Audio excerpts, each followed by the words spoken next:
बोले विष्णु भगवान की जय। तो मित्रों, आज की वीडियो में हम आपको पुत्रदा एकादशी की कथा सुनेंगे। धर्मराज युधिष्ठिर बोले, हे कृष्ण, अब आप पौष माह के व्रत के बारे में समझाइए। इस दिन कौन से देवता का पूजन होता है तथा क्या विधि है। इस पर श्री कृष्ण भगवान बोले, हे राजन, पौष कृष्ण पक्ष की एकादशी का नाम पुत्रदा एकादशी है। इसका पूजन विधि से करना चाहिए। इस व्रत में नारायण भगवान की पूजा करनी चाहिए। इसके पुण्य से मनुष्य तपस्वी, विद्वान और लक्ष्मीवान होता है। इसकी मैं एक कथा कहता हूँ, सो सुनो। भद्रावती नगर में सुकेतु नाम राजा राज्य करता था। वह निपुता था। उसकी स्त्री का नाम सेव्या था। वह सदैव निपुती होने के कारण चिंतित रहती थी। इस पुत्रहीन राजा के पिता रो रो कर पिंड लेते थे और सोचा करते थे कि इसके बाद हमें कौन पिंड देगा। इधर राजा को भी राज्य वैभव से भी संतोष नहीं होता था। इसका एकमात्र कारण पुत्रहीनता ही था। वह विचार करता था कि मेरे मरने के पर मुझे पिंड कौन देगा। बिना पुत्र के पितरों और देवताओं के से उरण नहीं हो सकते। जिस घर में पुत्र ना हो वहाँ सदैव अंधेरा ही रहता है। इसलिए मुझे पुत्र की उत्पत्ति के लिए यत्न करना चाहिए। पूर्व जन्म के कर्मों से ही इस जन्म में पुत्र धन आदि मिलते हैं।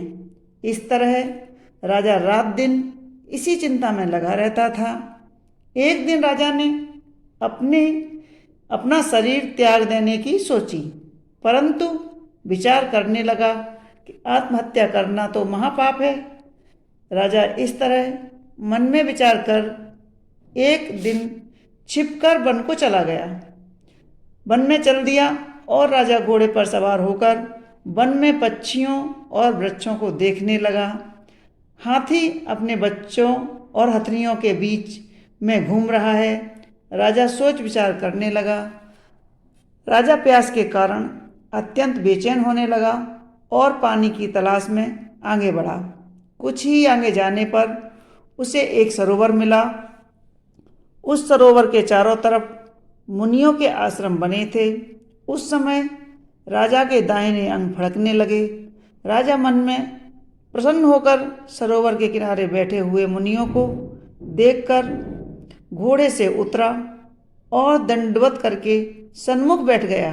राजा को देखकर मुनीश्वर बोले, हे राजन, हम तुमसे अत्यंत प्रसन्न हैं। तुम इस जगह कैसे आए हो, सो कहो।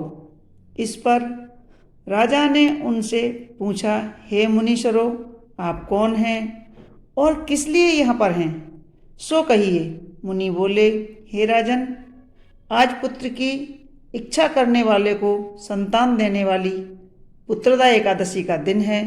हम लोग विश्वदेव हैं और इस सरोवर पर स्नान करने आए हैं। इस पर राजा बोला, हे मुनीश्वर, मेरे भी कोई पुत्र नहीं है। यदि आप मुझ पर प्रसन्न हो तो एक पुत्र का वरदान दीजिए। मुनि बोला, हे राजन, आज पुत्रदा एकादशी है। आप इसका अवश्य ही व्रत करें और भगवान की कृपा से आपको अवश्य ही पुत्र होगा।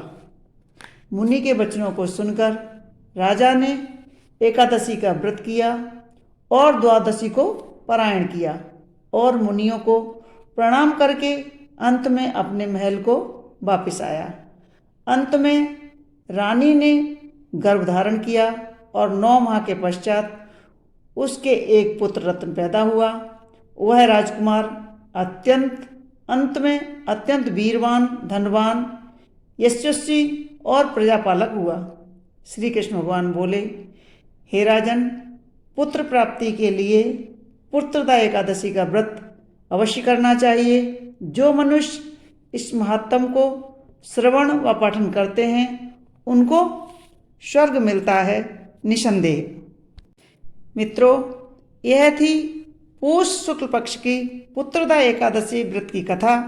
आपको हमारी कथाएं कैसी लगती हैं हमें कमेंट्स बॉक्स में ज़रूर लिखें और हमारे वीडियो को लाइक करें, हमारे चैनल को सब्सक्राइब अवश्य कर लें ताकि आने वाले वीडियो में हम आपको इसी तरह कथाएं सुनाते रहें और हमें अपना आशीर्वाद आप देते रहें। धन्यवाद।